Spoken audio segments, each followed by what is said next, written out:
And we're back here on Fox 59 tonight with Fox 59 News legend, Indianapolis television icon, Russ McQuaid.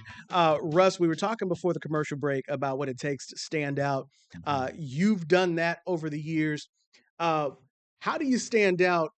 Because, yes, you are a person who stands out on their own, but there was a time in this market where you had some good competition from the Jack Reinhardts, from the Rich Van Wykes and the Richard Essex and Rafael Sanchez's, Derek Thomas. I had the pleasure of getting to work with several of these gentlemen before they retired. So I'm like in this weird generation of people who I worked with, people who I watched on TV growing up. I got to work with them. And then there's also people who I work with who have no idea who these people are. What was it like in that time where, especially TV's in its heyday, there's no cell phones, there's no internet, and TV is the thing that you got to watch? How do you keep up and beat these other guys? I used to say about Reinhardt when he was at 6, if I can beat him one day a month, I'm having a good month, right? Because the Cops, he had that locked up. Yes, he did, but, so did I. And I was coming at it from a different angle, and he'd been here, and he was a legend already, and I'm stupid, and I'm coming to town. I don't know what I'm doing, but I'm just, like, rocking in the free world. Here's a Reinhardt story. You want to hear Reinhardt's story? Okay, so we're to Reinhardt's story. Samuel Davis is one of my personal heroes, Congressional Medal of Honor recipient, the man they based Forrest Gump's exploits on in the movie. Sammy's from Mooresville, won the Congressional Medal of Honor for actions he took in Vietnam in 1967, and literally saved 3 guys and carried them across a river and saved their lives.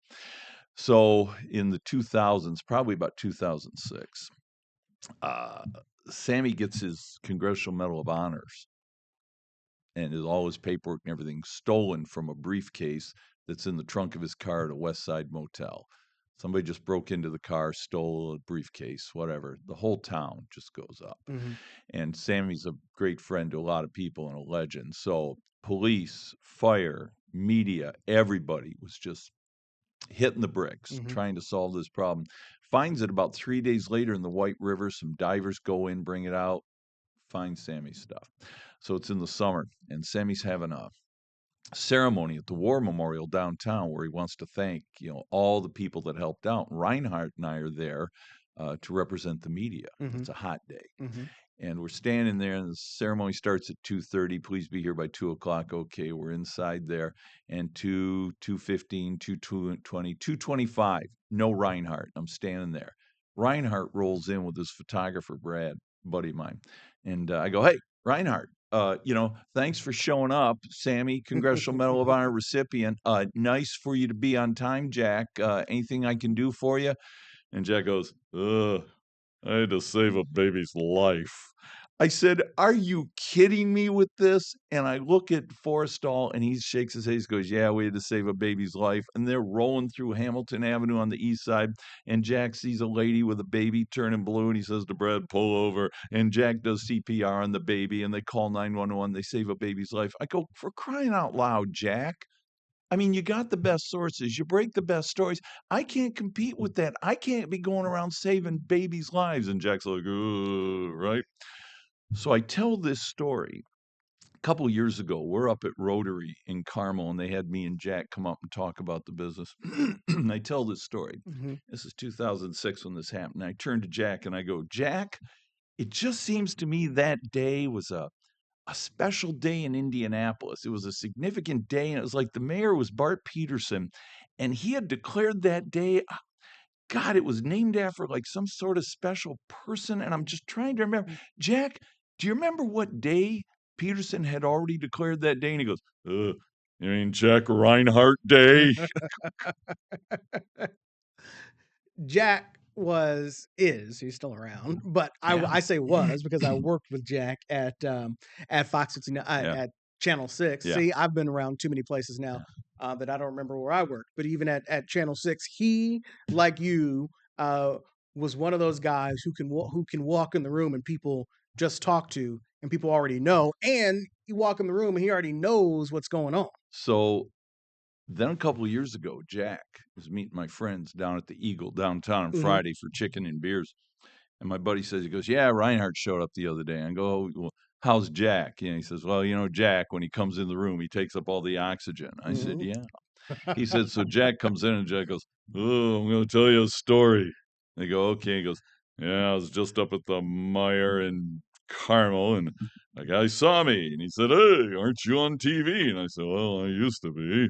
He goes, oh, I really enjoy your work. He goes, okay. And the guy goes, hey, mind if we take a picture together? And I said, oh, it'd be fine. By the way, Jack really does talk like this Yes, if he you ever does. met him. And he goes, so the guy takes a picture of it and shakes my hand. He goes, thank you very much. I go, okay. And I'm walking around the corner and I'm thinking, well, isn't that nice? People still remember me. And I hear the guy tell his wife, I just took a selfie with Russ McQuaid. There's some similarities And and I looks there. admire that Jack told that story about himself. Hmm. So, yeah, so. Still very different. Jack's got his own unique style. Oh, he does. Um, um, Just ask him. um, the Jacks, the Norman Coxes, even people who worked here. I remember, Derek Wilkerson, and a long list of anchors and reporters who really held their own, and people still remember them. Now, let me ask you, how do you get um, the there? Not everybody in this building can send an email or a text to certain people and get a response, like Mm-hmm. the chief of police, or the mayor's office. Different things. That's something that um, comes earned. Mm-hmm. Um, how did you get that? Because I don't know of too many people. One, if they do see your number, there's probably going to be an explicative that they say because you're calling, but they're probably still going to answer and know that, oh, hold on, I got to answer. It's Russ. It's McQuaid. How'd you get that? Oh, well, first of all, I knew a lot of these guys. They came up in their careers. I came up in mine. So Mm-hmm. I knew them when they were patrolmen. I knew them Mm-hmm. when they were sergeants. Mm-hmm. So this is earned over a long time. I knew them when they were, deputy Mm-hmm. prosecutors back in the day. Mm-hmm.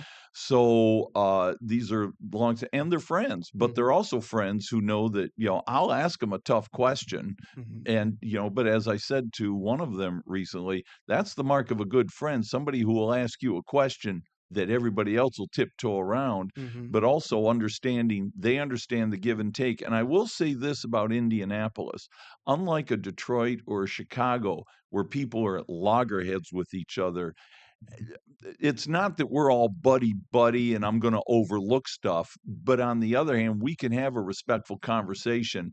It goes back to what John Layton, the former sheriff of Marion County, told me one day. He goes, "You have no idea how many people you keep honest in this Mm-hmm. town." I said, "Why?" Mm-hmm. He said, "Because we've seen what you've done on TV with some of these other guys, and you've taken them apart. We don't want that." Mm-hmm. So he goes, "You have no idea how many people will stay honest and do the right thing because they're going, oh, God, if McQuaid finds this out." And the deal is, McQuaid always finds out. Mm-hmm. McQuaid always knows. And just like any good prosecutor or trial lawyer, rarely, never, I rarely ask a question I don't already know the answer to. Mm-hmm. And people already assume I know the answer to it. And I tell people, on my best day, I'm 3 days late and 70% accurate. Mm-hmm. Now, that doesn't mean I'm 30% inaccurate. Mm-hmm. That just means there's 30% I can't get to yet, but I'm getting there. Mm-hmm. Mm-hmm. So that's how, you're able to get that kind of respect where, and I go out and obviously I have, breakfast with these guys and a cup of coffee or a beer or something. And I live downtown. So I'm like right there and everybody Mm-hmm. can see me and we're doing this. So that's how you go about doing it over the years. And also, there have been stories. It's like, you know what? This is a story, but it's not worth breaking the bank over because I'm going to need this guy Mm-hmm. in the years to come. And it's now, if it's something horrendous and out of line, dude, we're going to have to talk about this and Mm-hmm. you're going to have to come clean sooner or later. You might as well do it with me because you'll get a fair shake. Mm-hmm. But on the other hand, if it's something ticky tacky, I'll just go, you know what? This is going to blow over. It ain't going to be that big a thing because I'm going to need this guy Mm-hmm. for multiple stories in the future that are much more important than this. So it's, give and take. You weigh your odds and you make a good decision on what's going to pay off now. I mean, I've worked in this business with people who thought it was their job every day to come in here and ruin somebody and take Mm-hmm. somebody down. Mm-hmm.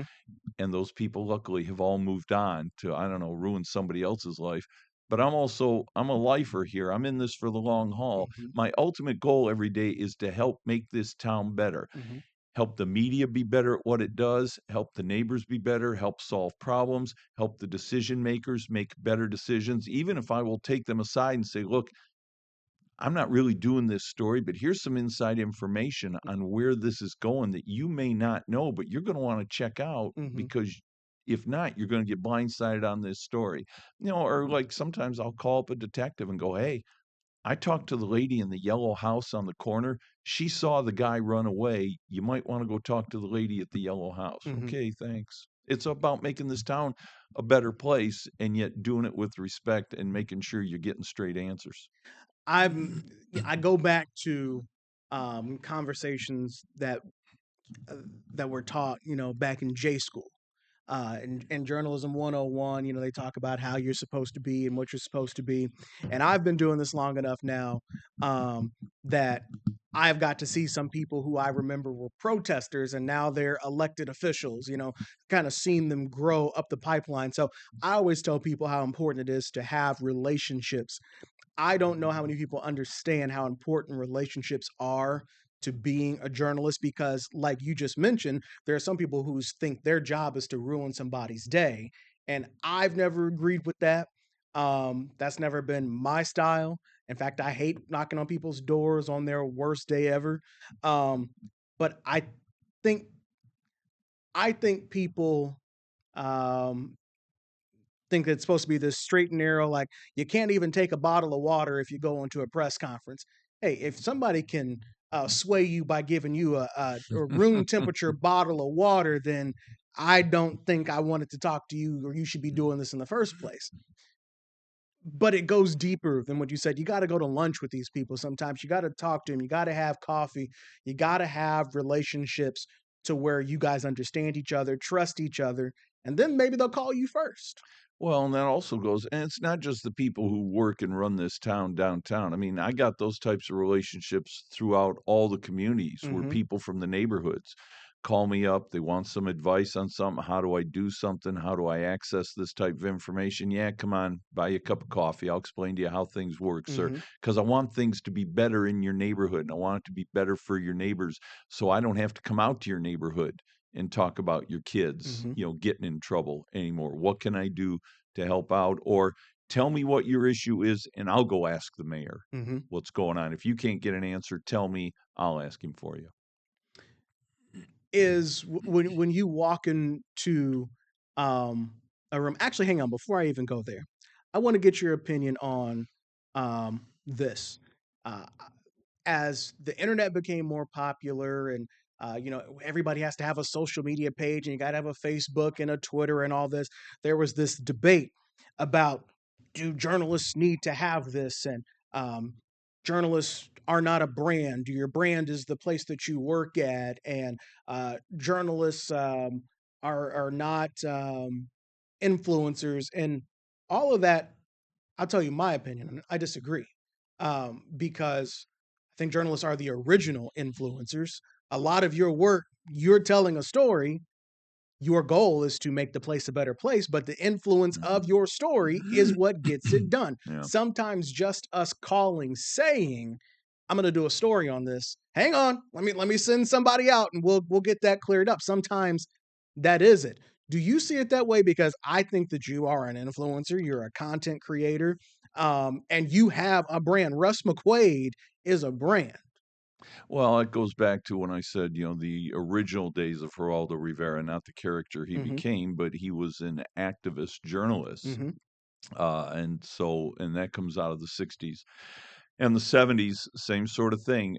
Yeah, so now, social media, when this started taking off 15 years ago, we had a news director in here who said, I want you to go out and post all day as you're doing it, what you're doing, who you're talking to, what they're saying. Hmm. And I said, well, the problem with that is what somebody tells me at 11 a.m. may not be accurate at 1 p.m. Hmm. He goes, yeah, I don't care. Just put it out there. We'll clean it up later. And I said, no, my name's on that. We're not going to put out junk Hmm.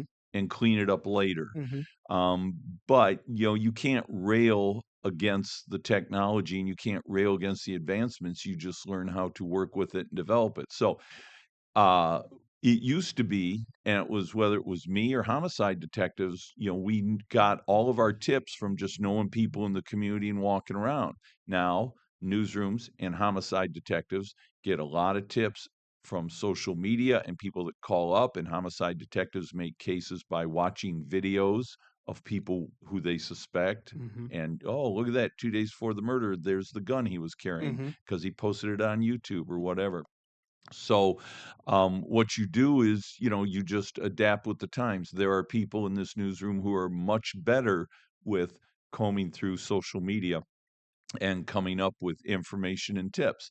There are people in this newsroom who are much better about leaving the building and being able to go into neighborhoods and knock on doors and convince people to tell them things. Mm-hmm. So, we all have our various strengths, and luckily enough, there's enough around for all of us to learn from each other. Which one's more your style? How are you with finding things on social media? Because Oh, I'm horrible.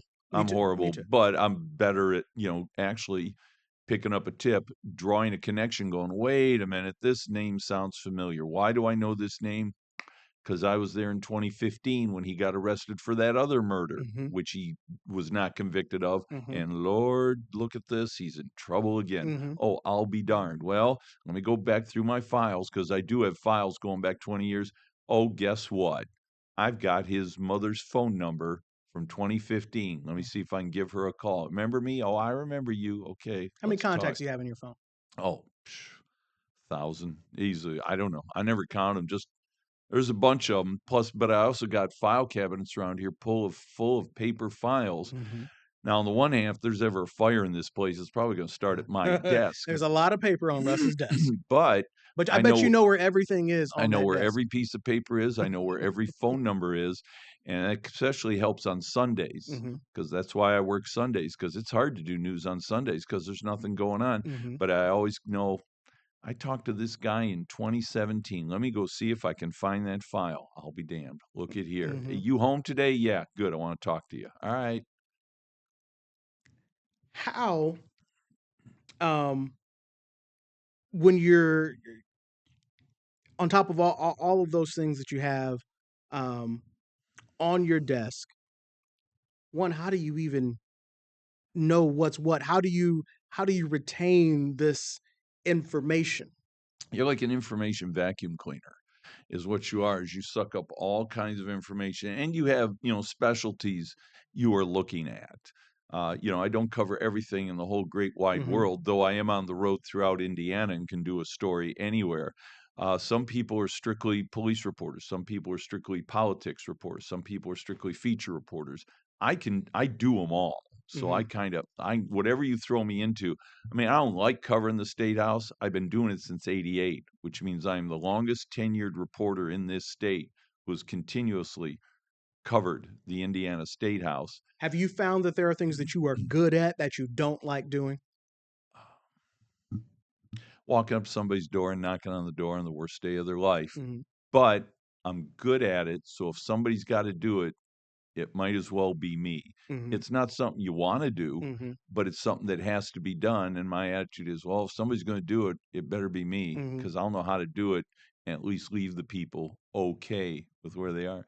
But I cover a lot of downtown development. I can cover politics. I can cover statewide. I cover policing issues. I can Mm-hmm. cover crime, but I also cover the industry of policing and the changes that go on. I can cover courts. So To be back at the corner of 16th and Georgetown, my back in the day month of May home away from home. I'm playing a little. And all of my rowdy I've had some friends fun at the stopped by. track. Of some 3, retro videos. 2, 1. What year is that? It's race weekend, and there are no strangers at 16th and Crawfordsville Road. Yeah, but you got some of that on my feet. The golf cart. You just go race around.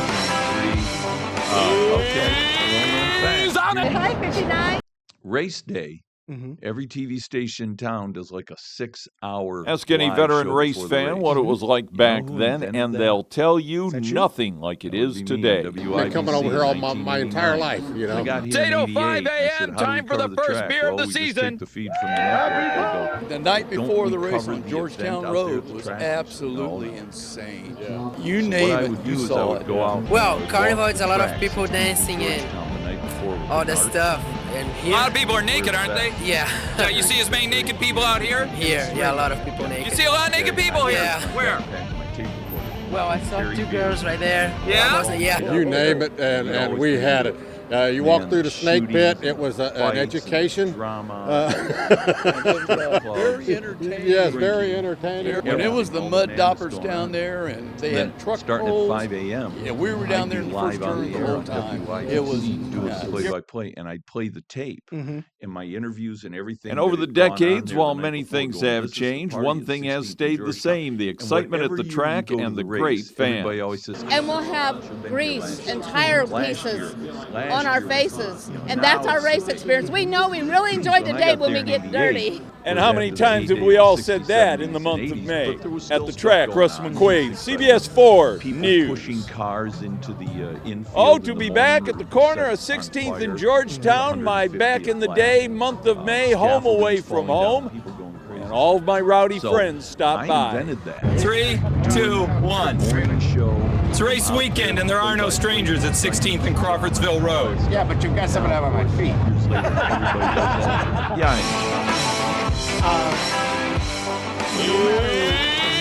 He's on it! Hi, 59. Imagine that what we see there now, even if it's you could still party, is nothing. Ask any veteran compared to race what you fan saw. what it was like the back snake then, pit was and really they'll a tell snake you pit, and it was nothing not a- like it it is was not a today. place to Been be. coming over here all This my was, entire life, you know. It's 8:05 a.m. Time for the first beer of the season. The night before the race on Georgetown Road was absolutely insane. You name it, you saw it. Well, Carnival, it's a lot of people dancing and 8 or 10. all that stuff. And A here, lot of people are naked, aren't they? yeah. You see as many naked people out here? Here, yeah, a lot of people You naked. see a lot of naked people here? Yeah. Where? Well, I saw 2 girls right there. Yeah? Yeah. You name it, and we had it. You walk through the snake pit, it was an education. Very entertaining. Yes, very entertaining. When it was the mud doppers down there, and they had truck pulls. Yeah, we were down there in the first turn the whole time. It was go back out and sweep through. And there were a couple guys out there. And over the decades, couple while many civilians. things One guy have had the changed, one tattoo thing has mayor of stayed the Snake same: Pit, the and excitement at the Jeff, track and the great governor fans. of- And we'll have grease and tire and I would pieces go out there on and, our you know, they would, faces, you know, and tell that's our stories race about experience. We know we all really the enjoy the madness day when we going get on out dirty. there. And how Yeah, many it was times have not a we all place said for, that in the month of May? children, At the track, to Russ take part. And McQuaid, occasionally CBS they would 4 watch the race, News. But it was an all-out drunken Oh, to be back at the brawl corner of 16th party. and Georgetown, I my wonder back in how the many day, children month of May, home away back from in the home. camper in the And snake all of my pit rowdy on race friends weekend. stopped by. 3, And 2, when things 1. started calming down the night, It's race weekend, and there are no strangers at 16th and Crawfordsville Road. Yeah, but you've got some of that on my feet. but it's also He's on it! Hi, 59. you know, I saw him a few years ago at a Seeger concert. We were at a Seeger concert at Gamebridge. and a Ask lot of any those veteran people race were, fan what it was not a lot like of them, back but there were then, people and in they'll wheelchairs tell walking. you nothing like it they're not is ready to today. rock Been the coming way over they here all did my when Johnny entire Rutherford life, you know. in the It's 8:05 70s, and AJ a.m. was Time on for the out there. first beer of the But with season. Johnny Rutherford enjoying himself. The So night things before have the race on calmed down. Georgetown It's Road more was family-friendly absolutely and insane. it's You more name it, orderly you than saw used it. to be. Well, Carnival, it's a lot of people dancing Back and in the day, racing around. all that stuff. And A lot here, of people are naked, aren't they? yeah. You see as many naked people out here? Here, yeah, a lot of people You naked. see a lot of naked people here? Yeah. Where? Degree it did, but it's still Well, I saw Is 2 that, girls right there. okay, so Yeah? Yeah. You name it, and we had No, it. 89. You walk 89. through the snake pit, it was an Okay, education. so, because I was like, are you still doing both? No, I was radio. Yes, in very 89 entertaining. through When it was the Okay. mud doppers Um, down there, At and what they had point truck do pulls. you decide? Yeah, we were down that, there in the okay, first turn the whole time. This is the type It of was that I'm going to be. And what I mean by that is, out of all the things that you've done, And over the decades, while many find some things have favorites, you find changed, some one you're good thing at, has find some stayed things the that you hate. same: the excitement at the track. And I the have found great- that there are things that I am good at that I hate, like knocking on people's doors. The times that stick out to me is when I was in Flint. I had to knock on, somebody was charged in the Flint water crisis, and I had to go knock on the door. His mom is pulling in the car with the 2 babies, and I'm asking, is her husband home? I still remember that because I know that was a terrible day for them. But I don't know what, at some point when I got back here to Indianapolis, because I'd been to Phoenix and Channel 6 and doing the radio with Amos Brown, WTLC, at some point in there, like I got a call from one of the boogeymen in town who just wanted to tell me his story. I won't say which boogeyman it is, but there are some notorious names in town where it's like, I don't want to be this guy. Which, I mean, I guess I don't know why he decides to call me or who told him to, but it was definitely like, you need to be talking to Russ McQuaid, and it is somebody that you know, so I'll tell you afterwards. But I was like, that's why I was like, that ain't for me. That's not mine. But how did you decide, okay, I can do all these things, but I can also, you are the guy that I know some boogeymen will talk to, and certain families who people will avoid will talk to you. How? You just get that from years in the saddle, respect. You treat them with respect, but you also talk straight to them, you know, but you also take the temperature of the room. And there's the nights of the riots in 2020. I lived downtown, so I was in the middle of it. I was there. And, so one night, finally, 12:30 after we were off the air and stuff was still happening, they said, okay, we're bringing your photog back. And I said, fine, we've shot this. There's no more newscasts, go for it. Get him out of here. And I go and I, take a break, and I walked back out there about 2 a.m. and it was turning ugly. And I said, I took the temperature of the room. I said, you know what? I don't need to be here right now. And sure enough, within 15 minutes, just off Monument Circle, somebody was shot to death, which is where I was at 2 a.m. when I could sense it was turning ugly. So, no, you just get a sense. You take the temperature of the room. You figure out how far you can push, where you can go, and you're just straight up with people. But it also helps to have the reputation. Now, yeah, there's some people that will definitely make it clear to me that I am not welcome here and it's time to go. But it's also, some people admire you for having the courage to walk up to them and talk to them and not flinch. And they'll look at you and they'll go, all right, I ain't going to talk to you, but all right, so you just do that. Well, Russ, we've been talking for some time, and now we're out of time. You've been here since the early 90s. What is the rest of Russ McQuaid's career going to look like? Oh, I don't know. I'll go do the same stuff I've always been doing. Every day's a new day. And as I say every day, let's try to go out and save the world. You don't have to succeed every day, but at least you got to keep trying. And that's the best you can do. All right. Russ McQuaid, thank you for coming on, talking 4 decades really of Indianapolis news. And that is why I am proud to say I get to sit here with a news legend and an icon, because, again, there are very few people who've seen what you've seen and have the respect that you have from people in this community. Thank you, Russ. Thank you. All right, that's going to do it for this edition of Fox 59 tonight. We will be back same time, same app and website tomorrow night at 8. Coming up at 10 o'clock here on Fox 59 Now Smart TV app. It's the news at 10 and 11. You want to have more conversations like this? Join me on Sunday mornings. Russ has done it. On my radio show, Open Lines on 106.7 WTLC and Hot 100.9, where the conversation will continue. For now, I'm Cameron Ridle. This is Fox 59 Tonight.